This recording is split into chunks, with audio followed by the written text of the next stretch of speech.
ಬಹುಶಃ ಏನು ಮಾತಾಡ್ಬೇಕು ಅನ್ನೋ ತಿಳಿದು ನನಗೆ ದಿನ ಪುರಾಣದಾಗಿಂದ ನಾವು ಬರೋದಕ್ಕೆ ಮಂದಿ ತುಂಬಿತ್ತು. ಈಗ ನಿಮ್ಮ ನೋಡಿದ್ರೆ ನಾವು ಹ್ಯಾಂಗೆ ಮಾತಾಡಲ್ಲ ನಂಗೆ ಚಿಂತೆಗೆ ಬಿದ್ದಿನ. ಯಾಕಂದ್ರೆ ಏನ್ರಿ ಹೌದು ಇಲ್ಲ, ಇವತ್ತು ಬಂದಿದ್ರೆ ಅಂದ್ರೆ ಕಡ್ಲಿ ಮಿಟ್ಟು ಹಾಡ್ತಿದ್ದೆ ನಾ. ಏನಾಗೈತಿ ಅಂತ ತಿಳ್ಕೊಂಡೆ ಕೇಳಿದ್ರೆ ಏನ್ರಿ, ಅಳವ್ರಿದ್ರೆ ಹೆಣ ಚಂದ, ಕೇಳವ್ರಿದ್ರೆ ನಮ್ಮ ಪ್ರವಚನ ಚಂದ ಏನ್ರಿ.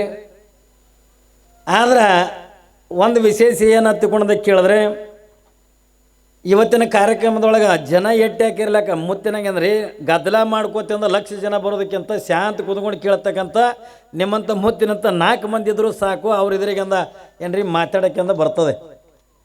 ನನಗೆ ಇವತ್ತು ಎಷ್ಟು ಖುಷಿ ಆಯ್ತಲ್ಲ.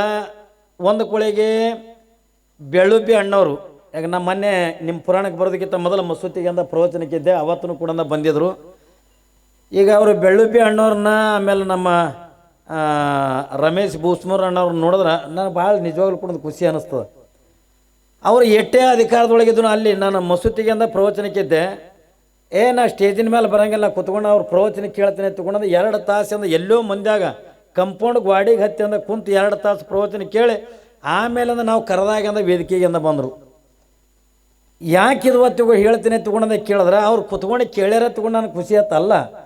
ಆದ್ರೆ ಧಾರ್ಮಿಕವಾಗಿರ್ತಕ್ಕಂಥ ಸಂಸ್ಕಾರ ಅಂತಕ್ಕಂಥ ಐತಲ್ಲ, ರಾಜಕಾರಣಿಗಳಿಗೆ ಧಾರ್ಮಿಕ ಸಂಸ್ಕಾರ ಇದ್ದಾಗ ಮಾತ್ರ ಈ ಗುಣ ಬರ್ತದೆ, ಹೊರತಾಗಿಲ್ಲದೆ ಇದರಿಂದ ಎಲ್ಲರಿಗೂ ಕೂಡ ಬರ್ತಕ್ಕಂಥದ್ದಲ್ಲ. ಒಂದು ಮಾತಿಂದ ಇವತ್ತು ಮಾತಾಡಿದ್ರು. ಇವತ್ತು ಎಷ್ಟೋ ಜನ ಸ್ವಾಮಿಗಳಿಂದ ರಾಜಕಾರಣದಾಗಂದ ಸೇರ್ಯಾರ ತಗೊಂಡು ಯಾವ ಸ್ವಾಮಿನೂ ಕೂಡ ರಾಜಕಾರಣದಾಗ ಸೇರಿಲ್ಲ. ಆದ್ರೆ ರಾಜಕಾರಣಿಗಳು ಸ್ವಾಮಿಗಳಿಗಿಂದ ರೊಕ್ಕದ ಆಸೆ ಹಚ್ಚಿ ಎಳ್ಕೊಳಕತ್ತಾರ ಹೊರತಾಗಿ ಕೆಲವು ಜನ ಸ್ವಾಮಿಗಳು ಹೋಗ್ಯಾರ, ಹೊರತಾಗಿ ಎಲ್ಲ ಸ್ವಾಮಿಗಳು ಕೂಡ ಹೋಗಿಲ್ಲ ಏನ್ರಿ. ಇವತ್ತು ನಾವು ಎಷ್ಟು ಜನ ಸ್ವಾಮಿಗಳಿದ್ದೀವಿ, ಧರ್ಮ ಒಡೆಯೋದ್ರೊಳಗೆ ನಾವು ಯಾರೂ ಕೂಡ ಹೋಗಿಲ್ಲ. ಆದ್ರೆ ಕೆಲವು ಜನ ಸ್ವಾಮಿಗಳಿಗೆ ಅಂದ ನಿಮ್ಮನ್ನ ಪ್ರವಚನದಾಗ ಹೇಳಿನಿಲ್ಲ, ನಿಮಗೇನು ಸಂಸಾರಿಕರಿಗೆ ರೊಕ್ಕದ ಆಸೆ ಅದಲ್ಲ, ನಿಮಗಿಂತ 10 ಪಟ್ಟು ಸ್ವಾಮಿಗಳಿಗೆ ನಮಗೆ ಬಹಳ ರೊಕ್ಕದ ಆಸೆ. ನೀವು ಜರ ರೊಕ್ಕ ಕೊಡ್ತೀನಿ ಅಂತ ಧರ್ಮನೂ ಹೊಡಿತಾರ, ಬೇಡ ಮಠನೂ ಉರಿ ಹಚ್ಚಿ ಸುಡ್ತಾರ ಏನ್ರಿ. ಯಾಕಂದ್ರೆ ಆಯಾ ಸ್ವಾಮಿಗಳಿಂದ ಅಂಥವ್ರಂದ ಈ ಭೂಮಿ ಮೇಲಿಂದ ಹುಟ್ಕೊಂಡಾರ. ಇವತ್ತು ನಮ್ಮದು ಅನಾದಿ ಕಾಲದಿಂದ ಬಂದಿರತಕ್ಕಂಥ ಏನ್ರಿ, ಇವತ್ತು ದೇವಿ, ಇವತ್ತು ಲಕ್ಷ್ಮೀ ಪೂಜೆ ಮಾಡೋದು, ಲಕ್ಷ್ಮೀ ಗುಡಿ ಇರ್ತಕ್ಕಂಥದ್ದು ಇದು ಎಲ್ಲರ 12ನೇ ಶತಮಾನದಿಂದ ಬಂದಿರತಕ್ಕಂಥದ್ದು ಅಲ್ಲ. ಅನಾದಿ ಕಾಲದಿಂದಲೂ ಕೂಡ ಲಕ್ಷ್ಮೀ ಪೂಜೆ ಮಾಡ್ಕೋದು ಬಂದಿದ್ದದೆ. ಅನಾದಿ ಕಾಲದಿಂದಲೂ ಕೂಡ ಸರಸ್ವತಿ ಪೂಜೆ ಮಾಡ್ಕೋದು ಬಂದಿದ್ದದೆ. ಅನಾದಿ ಕಾಲದಿಂದಲೂ ಕೂಡ ಶಿವನ ಆರಾಧನೆ ಮಾಡ್ಕೋದು ಬಂದಿದ್ದದೆ. ಇವತ್ತು ಅಂದಿನಿಂದ ಇಂದಿನವರೆಗೂ ಕೂಡ ಸುಮ್ಮನೆ ನಾವೊಂದು ನಿಮ್ಗೆ ಕಲ್ಪನೆ ಹೇಳ್ತೀನಿ. ಯಾಕಂದ್ರೆ ಇವತ್ತು ಆ ವಿಚಾರ ಎತ್ತರ ತಗೊಂಡು ಅಂತ ಮಾತು ಹೇಳ್ತೀನಿ ನಿಮ್ಗೆ. ಇವತ್ತೆಲ್ಲ ಧರ್ಮವನ್ನೊಂದು ವೀರಶೈವರು ಬೇರೆ, ಲಿಂಗಾಯತರು ಬೇರೆ ಏನ್ರಿ. ಇಷ್ಟಲಿಂಗ ಜನಕನೇ ಬಸವಣ್ಣನ ಬಿಟ್ಟಂದ್ರೆ ಲಿಂಗನೇ ಯಾರು ಕೊಟ್ಟಿಲ್ಲ ತಗೊಂಡು ಹಾದಿ ಬೀದಿಗೆ ಅಂದ ಹೇಳ್ಕೊತಿಂದ ತಿರುಗಾಡ್ತಾರಲ್ಲ. ಬಸವಣ್ಣ ಹುಟ್ಟಿರ್ತಕ್ಕಂಥದ್ದು ಯಾವ ಶೈವ ಬ್ರಾಹ್ಮಣರ ಮನೆತನದೊಳಗೆ ಅವರ ಧರ್ಮದೊಳಗಿಂದ ಧರಿಸಬೇಕಾಗಿರ್ತಕ್ಕಂಥ ಜನಿವಾರ. ಇವತ್ತು ಆ ಜನಿವಾರ ಅಂತಕ್ಕಂಥ ತಿರಸ್ಕಾರ ಮಾಡಿ ನಮ್ಮ ವೀರಶೈವ ಲಿಂಗಾಯತ ಧರ್ಮಕ್ಕೆ ಬರಬೇಕಾದ್ರೆ ಅವನಿಗೆಂದ ಲಿಂಗ ಕಟ್ಟಬೇಕಾದ್ರೆ ಯಾರೇ ಒಬ್ರು ಗುರುಗಳು ಬೇಕಿಲ್ರಿ. ಸ್ವತಃ ಬಸವಣ್ಣವರೇ ಒಂದು ಮಾತು ಹೇಳ್ತಾರೆ, ಗುರು ಹಸ್ತದಿಂದ ಅಲ್ಲದ ಲಿಂಗವು ಧರೆ ಕಲ್ಲೆನಿಸಿತ್ತು. ಗುರುವಿನ ಹಸ್ತ ಮುಟ್ಲಾರ್ದೇನೆ ಲಿಂಗ ಬಂತು ಅಂತಂದ್ರೆ ನಾ ಭಾಳ ದೊಡ್ಡ ಕರಡೋಪತಿ ಇದೀನಿ, ದೊಡ್ಡ ಶ್ರೀಮಂತ ಇದೀನಿ, ನಾ ಕಾಶಿಗೆ ಹೋಗಿ ಅಂದ ಬಂಗಾರದ ಲಿಂಗ ಕಟ್ಕೊಂಡು ನಾನೇ ಕಟ್ಕೋತೀನಿ ತಗೊಂಡು ಆ ಲಿಂಗಕ್ಕಿಂತ ಕಿಮ್ಮತ್ತಿಲ್ಲ ಏನ್ರಿ. ಆ ಲಿಂಗಕ್ಕಿಂತ ಕಿಮ್ಮತ್ತದನ್ರಿ. ಅವರು ಸ್ವತಃ ಬಸವಣ್ಣವ್ರು ಹೇಳ್ತಾರೆ, ಗುರು ಹಸ್ತದಿಂದ ಅಲ್ಲದ ಲಿಂಗವು ಧರೆಯ ಕಲ್ಲೆನಿಸಿತ್ತು.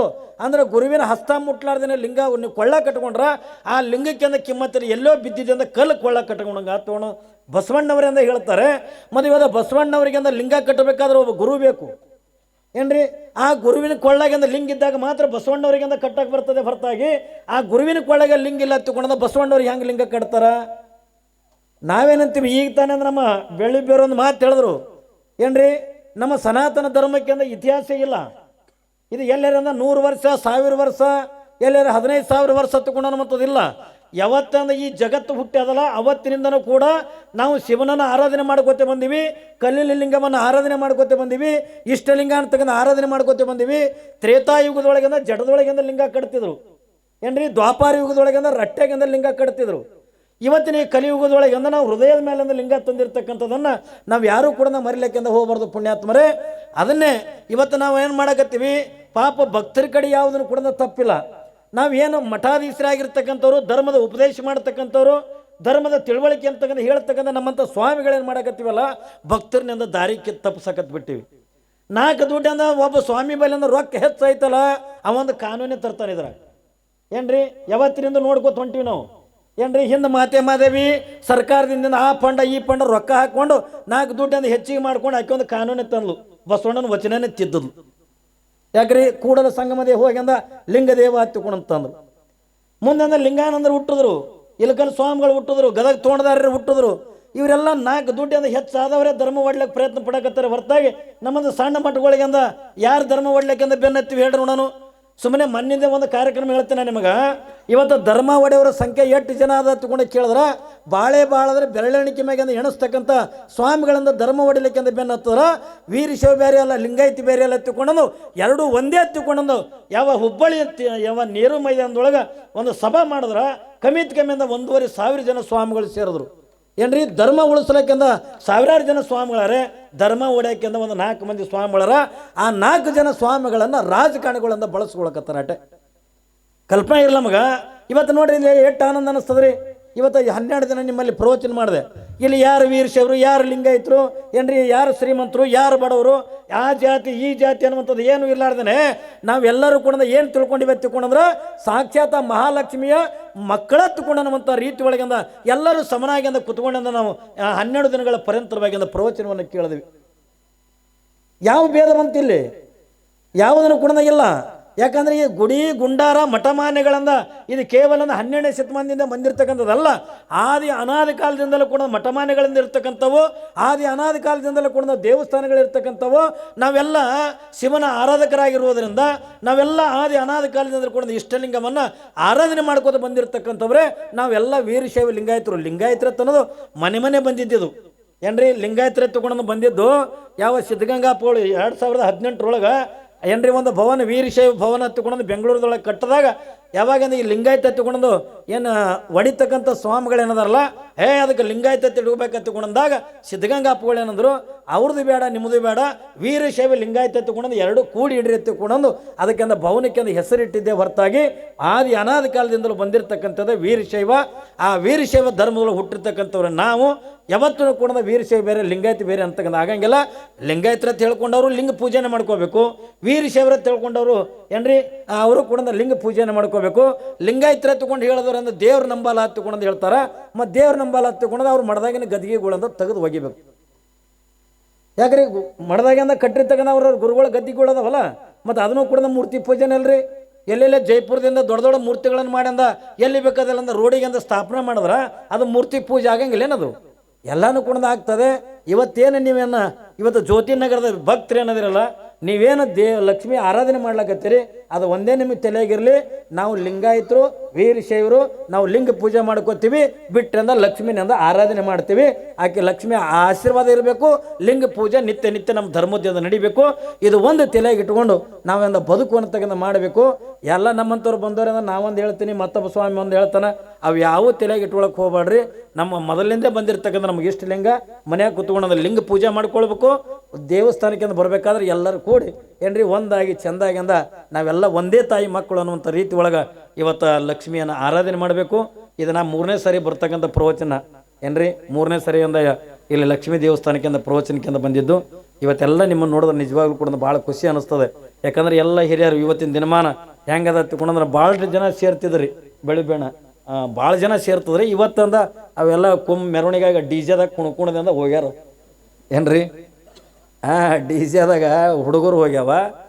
ಹೊತ್ತ ಹೆಣ್ಮಕ್ಳು ಹೋಗ್ಯಾವ ಈಗ ಅವ್ರು ಆರಾಮ್ ಮಕ್ಕೊಂಡ್ರು ಅವರು ಆದರೂ ಕೂಡ ಅದನ್ನು ನೋಡೋದ್ರಿಂದ ಭಾಳ ಖುಷಿ ಅನ್ನಿಸ್ತದ ಇವತ್ತು ತರುಣರು ಹಿರಿಯರು ಭಾಳ ಚೆನ್ನಾಗಿ ದುಡಿತೀರಿ ಯಾವತ್ತೂ ಕೂಡ ಈ ಒಗ್ಗಟ್ಟಿರಲಿ ತಿಳಿತ್ರೆ ಒಂದು ಬರೀ ನಿಮ್ಮ ಸಮಾಜದ ತಟ್ಟೆ ಹೇಳಕತ್ತಿಲ್ಲ ಒಟ್ಟಾರೆ ಜೀವನದೊಳಗೆ ಪ್ರೀತಿ ಸಂಪಾದನೆ ಮಾಡ್ಕೊಂಡು ಬದುಕೋಣ ನಾವೆಲ್ಲರೂ ಒಂದಾಗಿರಬೇಕು ನಾವೆಲ್ಲ ಒಗ್ಗಟ್ಟಾಗಿ ಇದ್ದೀವಿ ತಿಳ್ಕೊಂಡಂದನ್ನೇ ಇವತ್ತೇನು ಸ್ವಲ್ಪ ನಮ್ಮ ಧರ್ಮ ಅಂತಕ್ಕಂಥ ಉಳಿತದೆ ಜರಿಂದ ನಾವೆಂದ ಕೆಡಿಸ್ಕೊಂಡು ಬಿಟ್ಟಿವಿ ತಿಳ್ಕೊಂಡ್ರೆ ಧರ್ಮ ಅಂತಕ್ಕಂಥ ಉಳಿಯಂಗಿಲ್ಲ ಇಲ್ಲಿ ತನ ನಮ್ಮ ಎಂಕಂಚಿ ಪೂಜರು ನಮ್ಮ ಆಲ್ಮೇಲೆ ಪೂಜರು ಅಂತ ಹೇಳಿದ್ರಲ್ಲ ಏನ್ರಿ ಅವ್ರ ಮಕ್ಕಳಿಗೆ ಸಂಸ್ಕಾರಕ್ಕಾಗಿಯೇ 1 ತಿಂಗಳಿಂದ ನಮ್ಮ ಮಠಗಳದಾಗ ಏನ್ರಿ ಅವ್ರಿಗೆ ಶಿಬಿರ ಅಂತಕ್ಕಂಥ ಇಟ್ಕೋತೀವಿ ತಿಳ್ಕೊಂಡು ಹೇಳಿದ್ರಲ್ಲ ಯಾಕಂದ್ರೆ ಮಕ್ಕಳಿಗೆ ಅಂದ್ರೆ ಸಂಸ್ಕಾರ ಅಂತಕ್ಕಂಥ ಭಾಳ ಮಹತ್ವ ಯಾಕಂದ್ರೆ ಇವತ್ತು ನಮಗೆ ಈ ಇಂಗ್ಲೀಷ ಹಿಂದಿ ಮರಾಠಿ ಕಲಿಸೋರು ಭಾಳ ಮಂದಿ ಅದಾರ ಆದ್ರೆ ಧಾರ್ಮಿಕ ಸಂಸ್ಕಾರ ಅಂತಕ್ಕಂಥ ಇತ್ತು ಒತ್ತಿಕೊಂಡ್ರೆ ಆ ಮಕ್ಕಳಿಂದ ಒಳ್ಳೆಯವ್ರಾಕಾರ, ತಂದೆ ತಾಯಿನಿಂದ ಕೊನೆಯವರೆಗೂ ಕೂಡ ಚೆನ್ನಾಗಿ ನೋಡ್ಕೋತಾರ. ಒಂದು ವೇಳೆ ಮಕ್ಕಳಿಂದ ಸಣ್ಣ ಇರ್ಲಿಕ್ಕಾಗಿ ನಾವು ಹಾಸ್ಟೆಲ್ಗೆ ದಬ್ಬಿ ದೊಡ್ಡ ದೊಡ್ಡ ಶಿಕ್ಷಣ ಸಂಸ್ಥೆಗೆ ದಬ್ಬಿ ಮುಂದೆ ಅವ್ರ ನೌಕರಿ ಹಿಡ್ಕೊಂಡ್ ಅವ್ರು ಹೊಳ್ಳಿ ನಿಮ್ಮ ಮನೆಗೇ ಬರಂಗಿಲ್ಲ, ನಿಮ್ಮನ್ನು ನೋಡ್ಕೊಳಂಗಿಲ್ಲ, ಏನು ತಂದೆ ತಾಯಿಗಿಂದ ಒಂದು ತುತ್ತು ಅನ್ನ ಹಾಕಂಗಿಲ್ಲ. ಅವ್ರು ಅಮೇರಿಕದಾಗ ನೀವಿಂದ ಇಲ್ಲಿ ಕಡೆಗಂದ ನೀವು ಸತ್ರು ಸದಕ್ಕೆ ಮಣ್ಣಿಗೆ ಸದಕ್ಕೆ ಅವ್ರು ಬರಲ್ಲ. ಯಾಕ್ರೆ ಎಷ್ಟು ಘಟನೆಗಳು ನಡೀತಾವೆ ನೋಡ್ರಿಲ್ಲ, ಸತ್ರ ಮಣ್ಣಿಗೆ ಸದಕ್ಕೆ ಬರಲಾರ್ದಂಥ ಮಕ್ಕಳು ಹುಡ್ತಾವ. ಆ ರೀತಿಯಾಗಿಂದ ನಮ್ಮ ಮಕ್ಕಳು ಆಗಬಾರ್ದು. ನಮ್ಮ ಮಕ್ಕಳಿಂದ ಧಾರ್ಮಿಕ ಸಂಸ್ಕಾರವಂತರಾಗಬೇಕು, ಏನ್ರಿ ಒಳ್ಳೆಯವರಾಗಬೇಕು ಅನ್ನೋಂಥ ಭಾವನೆಯನ್ನು ತಗೊಂಡು ಇಟ್ಕೊಂಡು ಇವತ್ತು ನಮ್ಮ ಎಂಕಂಚಿ ಸ್ವಾಮಿಗಳು ಹೇಳ್ದಂಗೆ ನಿಮ್ಮ ಸಣ್ಣ ಮಕ್ಕಳನ್ನ ಒಯ್ದಿಂದ ಧಾರ್ಮಿಕ ಸಂಸ್ಕಾರ ಲಿಂಗ ಪೂಜೆ ಹೆಂಗೆ ಮಾಡ್ಕೊಳ್ಳೋದು, ಧರ್ಮ ಅಂದ್ರೆ ಏನು, ಇದ್ರ ಬಗ್ಗೆ ಅಂದರೆ ಸ್ವಲ್ಪ ನಮಗೆ ಸಂಸ್ಕಾರ ಕೊಟ್ಟರು ಹೊತ್ತಿಕೊಂಡ್ರೆ ನಮ್ಮ ಮಕ್ಕಳನ್ನು ಕೂಡ ಒಳ್ಳೆ ಧರ್ಮವಂತರ ಅನ್ನುವಂಥ ಮಾತನ್ನು ಈ ಸಂದರ್ಭದೊಳಗೆ ಅಂತ ಹೇಳುತ್ತಾ, ಇನ್ನು ನಮ್ಮ ಹಿರಿಯರಾಗಿರ್ತಕ್ಕ ಮಾಗಣಿಗೆರ ಅಪ್ಪವರು ಕೂಡ ಆಶೀರ್ವಚನ ನೀಡ್ತಕ್ಕಂಥವ್ರು ಆದರೆ ಹೆಚ್ಚಿಗೆ ಮಾತಾಡೋದಕ್ಕಿಂತ ನೀವೆಲ್ಲರೂ ಕೂಡ ಚೆನ್ನಾಗಿರ್ರಿ, ನೀವೆಲ್ಲರೂ ಕೂಡ ಭಕ್ತಿವಂತರಾಗಿರ್ರಿ. ನಿಮ್ಮ ಮನೆತನಕ್ಕಿಂದ ಆ ತಾಯಿ ಲಕ್ಷ್ಮಿ ಸದಾಕಾಲದ ಸುಖ ಸಂಪತ್ತನ್ನು ಕೊಟ್ಟು ಕಾಪಾಡಿ ತಗೊಂಡು ಬಿಡುತ್ತಾ ನನ್ನ ಎರಡು ಮಾತುಗಳನ್ನು ಗುರುವಿನ ಪಾದಕ್ಕಿಂತ ಅರ್ಪಿಸ್ತಾರೆ.